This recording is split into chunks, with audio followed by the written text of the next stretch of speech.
ورحمة الله وبركاته. الحمد لله وكفى والصلاة والسلام على من اصطفى وعلى آله وصحبه ومن اهتدى. أشهد أن لا إله إلا الله وحده لا شريك له وأشهد أن محمدا عبده ورسوله لا نبي بعده.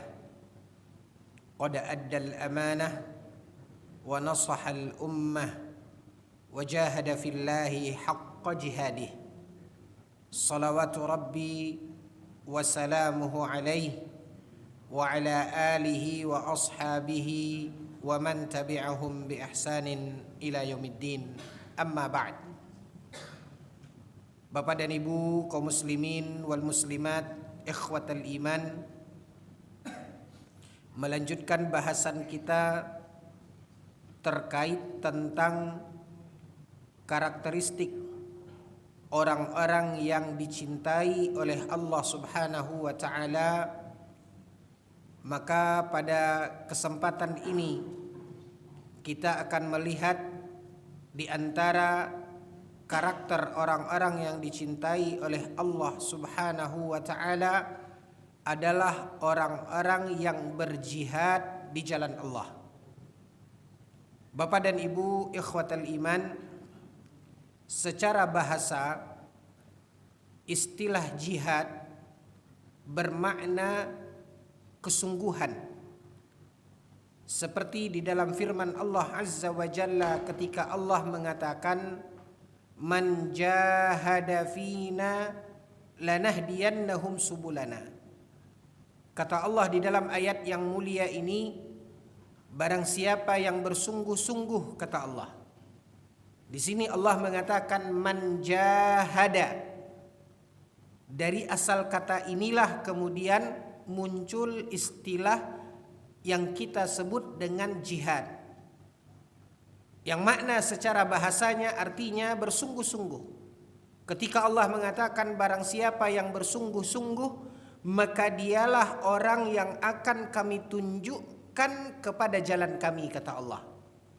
Maka untuk mendapatkan hidayah, petunjuk dari Allah, dibutuhkan kesungguhan seseorang untuk menggapai hidayah tersebut.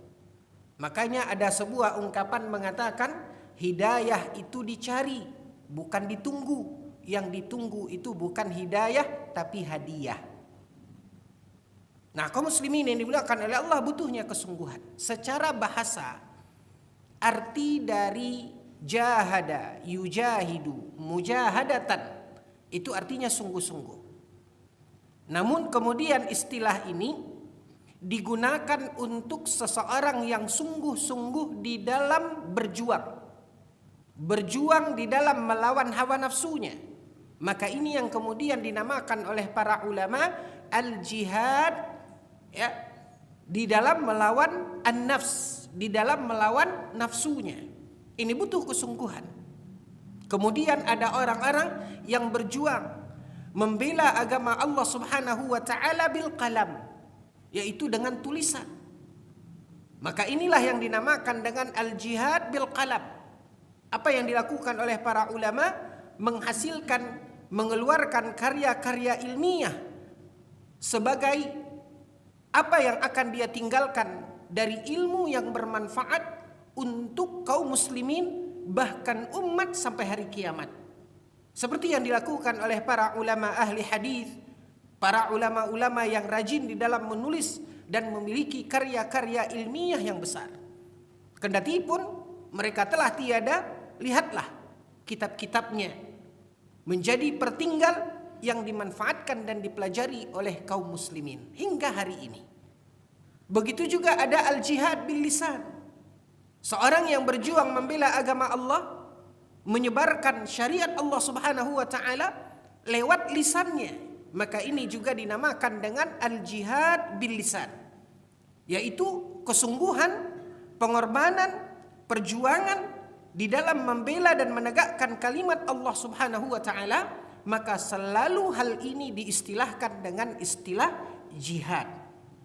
Kendatipun ikhwatal iman, pada dasarnya istilah ketika digunakan al-jihad, maka sesungguhnya makna hakiki daripada istilah jihad adalah berperang, mengangkat senjata, membela agama Allah Subhanahu wa taala. Maka istilah ini, yaitu istilah jihad, pada awalnya dan pada hakikatnya adalah istilah yang digunakan untuk peperangan, mengangkat senjata, melawan kekufuran yang dilakukan oleh kaum muslimin li'a'la'i kalimatillah, untuk meninggikan dan menegakkan kalimat Allah Subhanahu wa taala.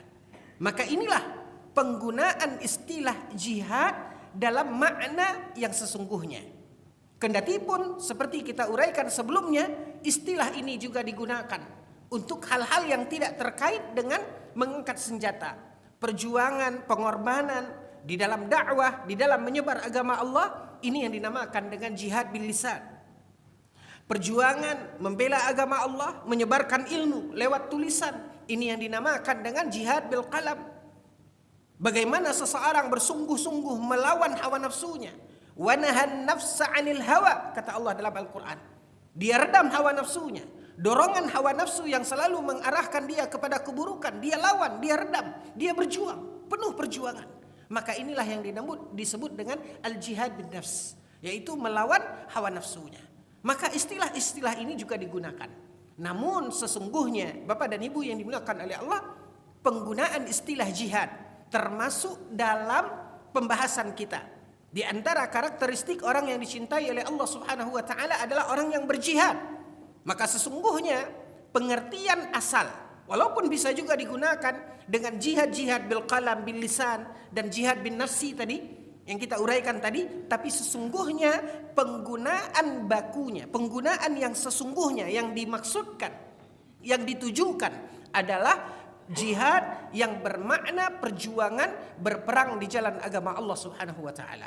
Inilah jihad yang dimaksudkan di dalam pembahasan ini. Sebagaimana yang tadi imam kita jazahullahu khair memperdengarkan firman Allah Subhanahu wa taala tentang bagaimana manfaat daripada jihad tersebut. Di ayat yang kedua, imam kita jazahullahu khair wa yassarallahu lahu umur, di mana beliau membacakan tadi di dalam salat, idza jaa nasrullahi wal fath.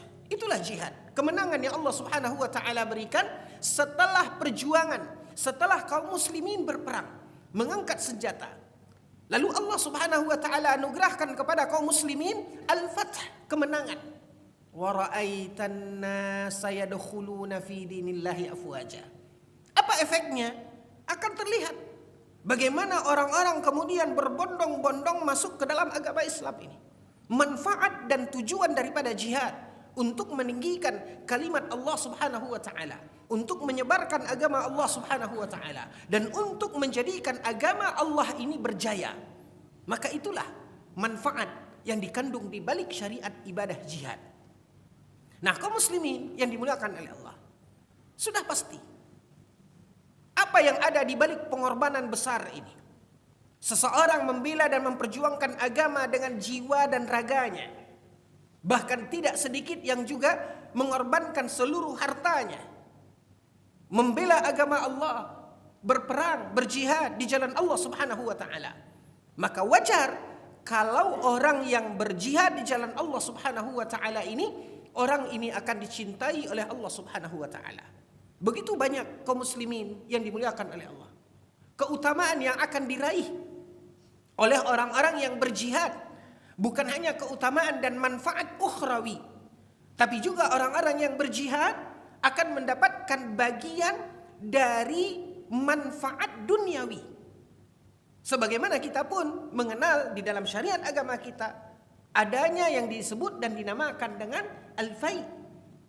Apa yang disebut dengan al-anfal, yaitu harta yang dihasilkan dari rampasan perang yang diambil dari musuh. Ini manfaat duniawi. Ada bagian yang telah ditentukan di dalam agama kita. Belum lagi kalau kita melihat bagaimana keutamaan dan manfaat ukhrawi. yang didapat oleh seorang yang berjihad di jalan Allah Subhanahu wa taala. Apalagi ketika di dalam perjuangan tersebut, di dalam berperang membela agama Allah, meninggikan kalimat Allah Subhanahu wa taala, lalu kemudian orang yang berjihad itu mendapatkan syahadah, mendapatkan apa yang disebut dan dinamakan dengan istilah syahid, yang secara umumnya, secara jamaknya disebut dengan syuhada. Bagaimana kemuliaan yang Allah Subhanahu wa taala berikan kepada para syuhada ini. Secara umum di dalam Al-Qur'an Allah Subhanahu wa taala menyebutkan tentang bagaimana Allah memberikan kemuliaan, keutamaan kepada orang-orang yang berjihad di jalan Allah Subhanahu wa taala minal qa'idin, daripada orang yang tidak ikut berperang. Allah sebutkan di dalam Al-Qur'an, Allah telah berikan kemuliaan, keutamaan bagi orang-orang yang berjihad di jalan Allah. Alladzina yujahiduna fi sabilillah, yaitu orang-orang yang berjihad di jalan Allah Subhanahu wa taala, mengorbankan jiwa raganya, pergi ke medan jihad, berperang, melawan musuh-musuh agama, melawan musuh-musuh Allah Subhanahu wa taala, membela agama Allah, menyebarkan agama Allah. Maka kemuliaan Allah Subhanahu wa taala berikan kepada mereka dibandingkan dengan orang yang tidak ikut berjihad. Maka ini menunjukkan kaum muslimin keutamaan dari jihad itu sendiri. Nah, kalau seseorang di dalam jihadnya tentu kembali kepada niat. Innamal a'malu binniyat, yang menjadi syarat utama dari kebenaran, kebaikan ibadah yang dilakukan oleh seseorang. Nah, di antaranya adalah jihad. Dalam sebuah hadis, seorang bertanya kepada Nabi sallallahu alaihi wasallam, "Innar rajula yuqatilu lil maghnam." Ya, sesungguhnya ada seseorang yang berperang tapi tujuannya untuk mendapatkan harta rampasan perang. War rajulu yuqatilu liyura makanah. Ada seseorang yang berjuang, berperang untuk menunjukkan siapa dia, kehebatannya.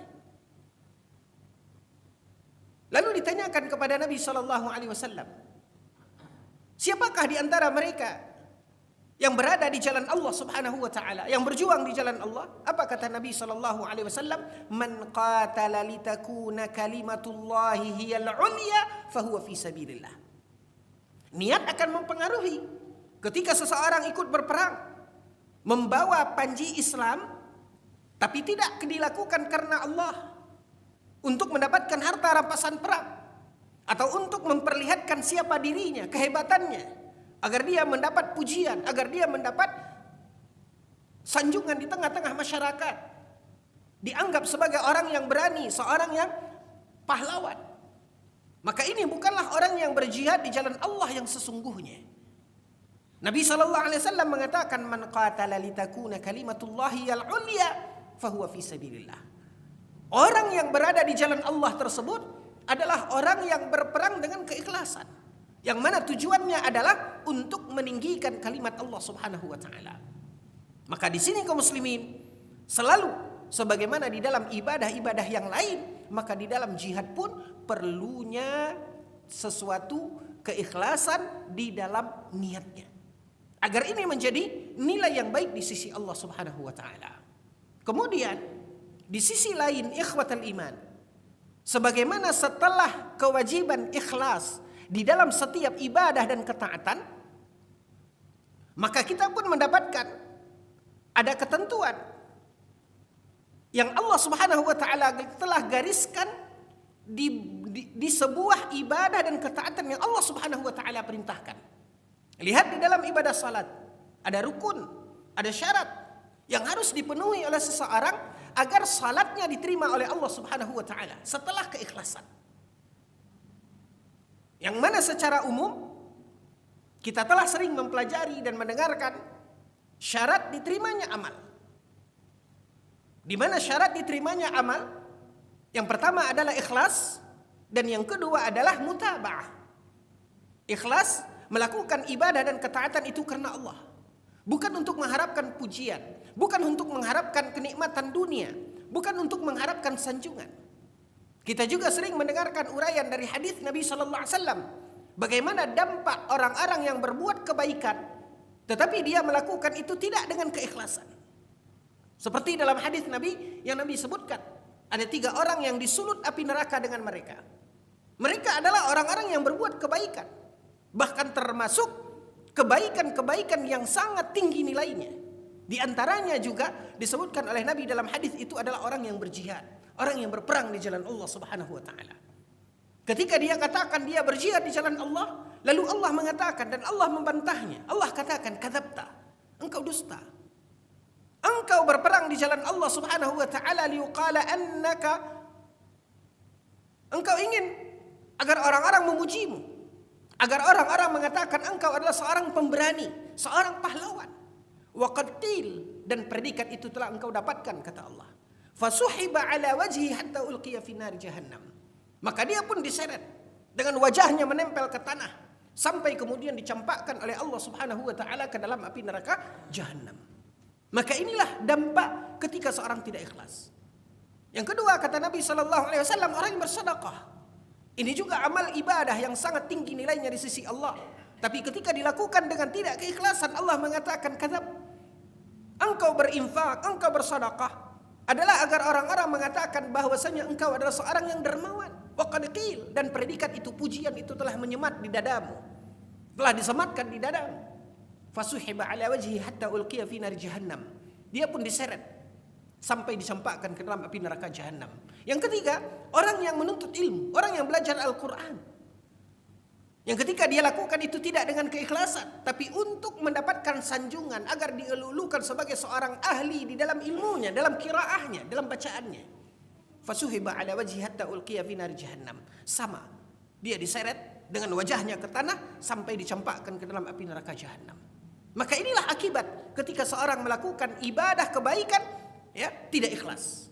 Nah, kemudian syarat yang kedua, ikhwatul iman, sebagaimana yang kita ketahui, ada ketentuan, ada rukun, ada syarat. Sehingga ibadahnya tersebut menjadi amal saleh yang diterima oleh Allah Subhanahu wa taala. Maka seluruh ibadah dan ketaatan yang Allah Subhanahu wa taala syariatkan memiliki ketentuan yang perlu kita tauladani dan contoh dari Nabi sallallahu alaihi wasallam. Bagaimana ketika Nabi menunaikan dan melaksanakan ibadah dan ketaatan ini. Maka inilah yang disebut dan dinamakan dengan syarat yang kedua agar diterima oleh Allah Subhanahu wa taala, yang dinamakan dengan al-mutaba'ah, yaitu mengikuti tuntunan dan ketentuan yang telah Allah Subhanahu wa taala tetapkan di dalam ibadah tersebut. Nah, begitu juga ikhwatal iman di dalam jihad. Sebagaimana ibadah salat, sebagaimana perintah Allah berpuasa, sebagaimana ibadah seorang bersedekah, menunaikan zakat, ada ketentuan, ada rukun, ada syarat. Maka begitu juga di dalam jihad.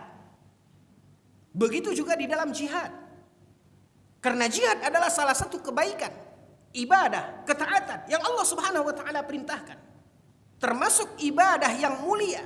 Sebagaimana yang ditanyakan di dalam sebuah hadis, seorang sahabat bertanya kepada Nabi sallallahu alaihi wasallam, "Ayyul amali afdal?" Ibadah apa yang paling afdal?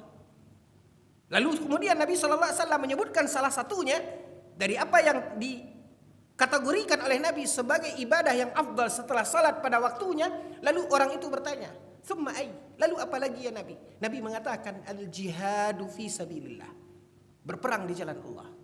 Namun ikhwatal iman, sebagaimana ketaatan dan ibadah yang lain, yang kita katakan di situ harus ada keikhlasan dan di situ ada mutaba'ah, mengikuti tuntunan sesuai dengan ketentuan dan syarat yang Allah telah gariskan di dalam ibadah tersebut. Makanya di sini kaum muslimin yang dimuliakan oleh Allah, kalau kita berbicara terkait tentang jihad dalam makna berjihad, mengangkat senjata, berperang, di situ ada ketentuan-ketentuan dan syarat. Sehingga orang yang berjihad itu melakukan ketaatan ibadah jihad ini sesuai dengan apa yang telah digariskan oleh Allah Subhanahu wa taala. Bukan jihad yang menyimpang dari ketentuan dan syarat yang telah diajarkan di dalam agama kita berdasarkan Al-Qur'an dan hadis Nabi sallallahu alaihi wasallam. Karena kaum muslimin yang dimuliakan oleh Allah, ketika seseorang luput, tidak memperhatikan bagaimana ittiba' di dalam ketentuan dan syarat daripada jihad hanya berdasarkan semangat yang menggelora, api perjuangan yang membara di dadanya, tanpa didasari dengan ilmu, tanpa melihat kepada ketentuan rukun dan syarat yang telah diajarkan di dalam agama kita, di dalam Al-Quran dan hadis Nabi SAW terkait tentang jihad ini, maka lahirlah di sana kaum muslimin, yaitu apa yang dinamakan dengan jihad prematur. Mereka menyuarakan dan menganggap apa yang mereka lakukan itu adalah jihad, perjuangan, membela agama Allah Subhanahu wa taala. Tapi mereka lupa. Kendati pun mereka mungkin melakukan itu dengan keikhlasan, kita tidak mampu meraba hati dan dada mereka, niat mereka. Karena niat adalah urusan hati. Kita tidak bisa mengatakan mereka tidak ikhlas. Kita berharap mereka lakukan itu dengan keikhlasan, mengharap ridha dan pahala dari Allah Subhanahu wa taala. Tapi sayang, ketika semangat membara yang tidak dikekang dengan ilmu, maka akan lahirlah kaum muslimin yang dimuliakan oleh Allah, jihad-jihad prematur tadi, jihad-jihad palsu, jihad yang tidak memenuhi ketentuan dan syarat. Maka kendati pun kita mengetahui, kita memaparkan bagaimana keutamaan jihad ini, membakar semangat kaum muslimin untuk menjadi pejuang-pejuang tangguh membela agama Allah Subhanahu wa taala, yang tidak kenal kata mundur. Bagaimanapun kondisinya, lihat bagaimana perjuangan para sahabat, para salafus saleh ketika mereka berperang. Mereka tidak kenal dengan kata mundur. Mereka terus maju. Padahal perlengkapan senjata mereka minim, jumlah mereka jauh dibandingkan jumlah musuh. Tapi lihat, sampai orang-orang kafir bertanya kepada kaum muslimin, kenapa kalian begitu berani? Dari sisi jumlah pasukan, kelengkapan senjata mereka minim, tapi lihat bagaimana mereka terus maju, mereka berani. Apa jawab para pejuang ini, kaum muslimin yang dimuliakan oleh Allah? Kami tidak melihat kalian, kami tidak melihat barisan musuh. Yang kami lihat adalah surga yang ada di belakang kalian. Lihat bagaimana perjuangan mereka, bagaimana kesungguhan mereka. Namun ikhwatal iman, hal yang perlu dan sangat penting untuk kita garis bawahi, hati-hati. Setiap ibadah ada rukun, ada ketentuan. Setiap ibadah dan ketaatan ada syarat. Dari apa yang menjadi nilai sehingga ketaatan dan ibadah yang kita lakukan itu diterima oleh Allah Subhanahu wa taala. Selain daripada keikhlasan, di situ adanya ittiba, di situ adanya mutabaah sesuai dengan ketentuan yang telah digariskan di dalam agama kita. Makanya kaum muslimin yang dimuliakan oleh Allah, perlu kita seleksi kembali. Perlu kita cermati lebih dalam dari uraian-uraian para ulama berdasarkan dalil tentang suara-suara jihad atau komando-komando jihad, ya, yang selalu dikedepankan. Betulkah itu jihad yang sesuai dengan apa yang ada di dalam agama kita, memenuhi ketentuan dan syaratnya, atau mungkin adalah jihad-jihad prematur seperti yang tadi kita katakan, hanya mengandalkan semangat tanpa dikekang dengan ilmu. Makanya para ulama mengingatkan ikhwatal iman, semangat, ghirah, ya, itu hal yang positif, tapi harus dikekang dengan ilmu. Apabila ghirah dan semangat yang tidak dikekang dengan ilmu, maka dia akan ibaratnya seperti kuda liar yang tidak tahu arah dan tujuannya. Inilah yang terjadi kaum muslimin yang dimuliakan oleh Allah. Ya. Apa contohnya? Contohnya adalah diantaranya aksi-aksi, ya, yang dilakukan oleh sebagian kaum muslimin yang mengatasnamakan diri mereka, di mana mereka berjihad dengan melakukan, ya, pengorbanan diri mereka, memasang di tubuh mereka peledak-peledak, lalu kemudian mereka pergi ke tempat-tempat maksiat, seperti yang pernah terjadi di beberapa kali di negeri kita. Ini adalah suara-suara jihad yang tidak dikekang dengan ilmu, tidak sesuai dengan apa yang telah digariskan di dalam Al-Quran ataupun di dalam hadis Nabi SAW. Jihad bukanlah pergerakan atau semangat yang dikobarkan oleh satu kelompok, lalu kemudian mereka memerangi apa yang mereka jadikan sebagai target musuh mereka. Jihad memiliki ketentuan dan syarat. Maka sebagaimana ikhwatal iman, kutubus sunan, sebagaimana kutubus sunan, kitab-kitab hadis. Kita kenal setelah Imam Al-Bukhari ada Sahih Muslim, ada Sunan Abi Dawud, ada Sunan Nasa'i, ada Sunan At-Tirmidzi, dan ada Sunan Ibnu Majah. Ini yang disebut dengan kutubus sittah. Buku yang 6. Ya, ada lagi. Setelah itu ada lagi yang dinamakan dengan kutubut tis'ah, ada 9. Ya. Tapi yang sangat mafhum di tengah-tengah kaum muslimin kutubus sittah. Kitab yang 6 ini, Sahih Bukhari, Sahih Muslim, Sunan Abi Dawud, Sunan Tirmidzi, Sunan Nasa'i, dan Sunan Ibnu Majah. Kaum muslimin yang dimuliakan oleh Allah, bab yang diuraikan di dalam kutubus sittah ini, di situ ada kitab al-iman, ya. Di situ ada kitab al-iman, di situ ada pembahasan kitab as-salah, di situ ada pembahasan kitab as-siyam, pembahasan tentang salat, mulai dari salat wajib sampai salat sunat. Ya, lalu diuraikan apa saja ketentuannya, apa saja syaratnya. Lalu beralih ke kitab as-siyam, kitab yang menjelaskan tentang ibadah ketaatan, ibadah puasa.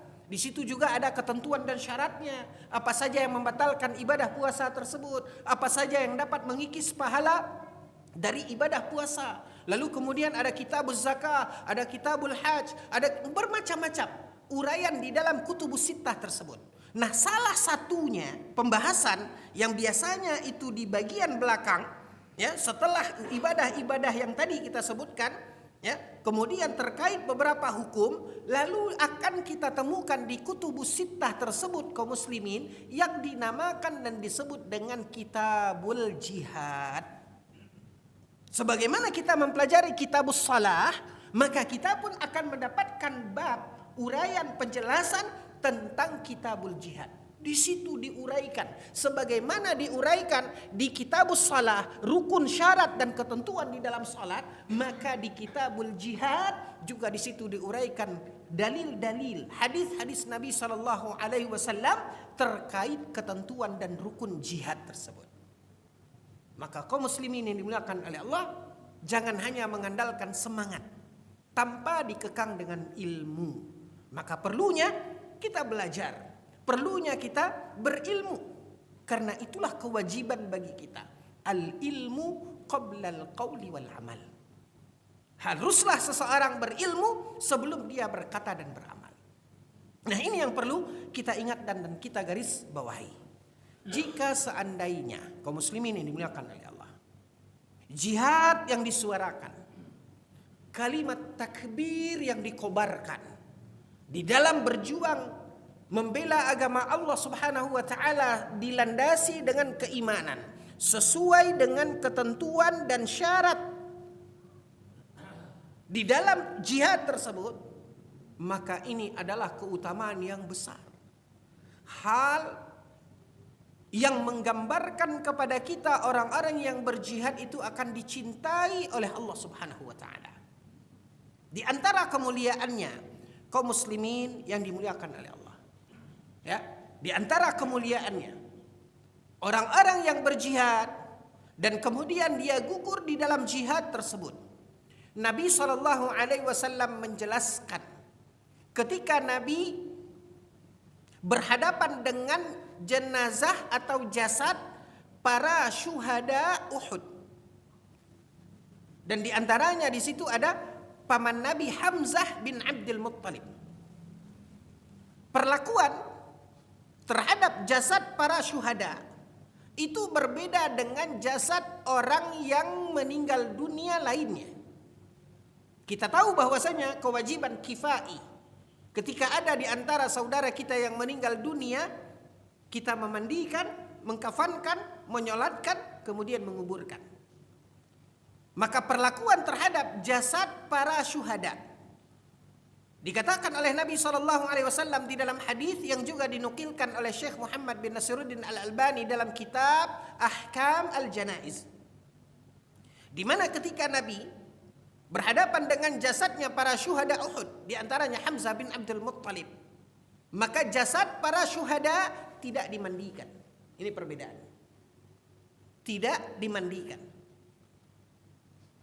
Dan baju yang melekat di badannya ketika dia berperang di jalan Allah Subhanahu wa taala berlumuran darah, itu tidak ditanggalkan dan tidak dicopot dari badannya. Dibiarkan. Jasadnya tidak dimandikan, tapi langsung dililit dengan kafan. Langsung dikafankan. Sebelum kemudian disalatkan lalu dikuburkan, tidak dimandikan.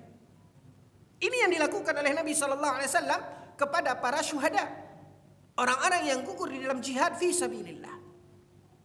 Lalu Nabi sallallahu alaihi wasallam menguraikan, Nabi jelaskan, jangan sampai menimbulkan pertanyaan di dalam benak kaum muslimin, kok berbeda?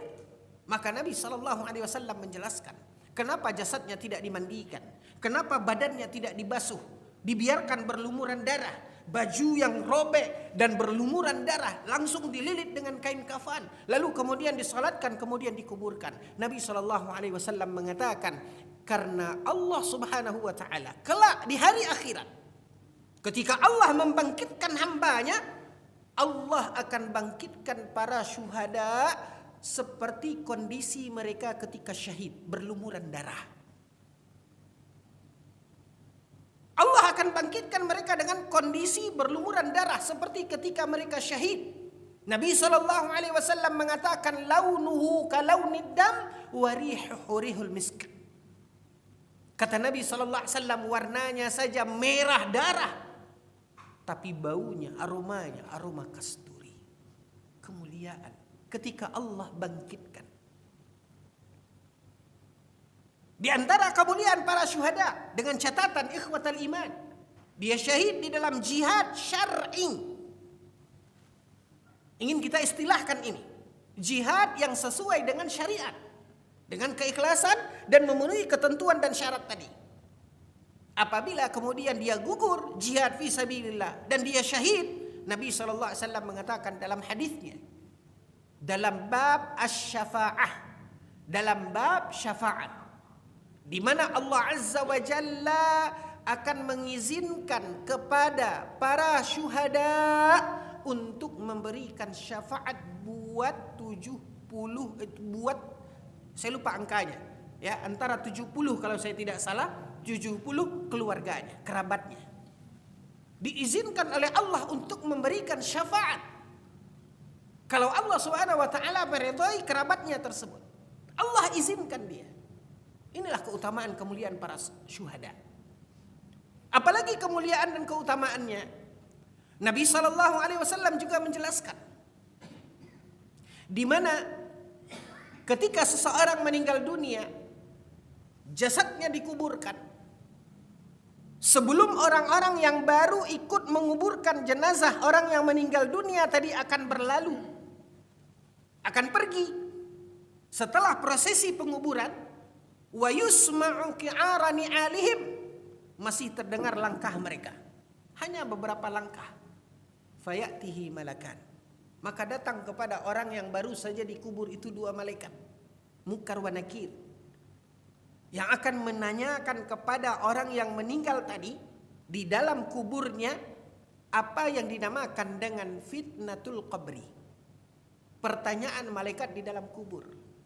Makanya Nabi SAW mengajarkan, setelah kita menguburkan jenazah, apa kata Nabi? Ud'u li akhikum wasalu lahu tathbit fa innahu al-ana yus'al. Sebelum kita pulang, doakan dulu saudara kita ini, minta kepada Allah keteguhan untuknya, karena sebentar lagi dia akan ditanya. Malaikat yang datang menanya tersebut, Nabi katakan di dalam hadis Barra bin Azib, aswadani azraqan.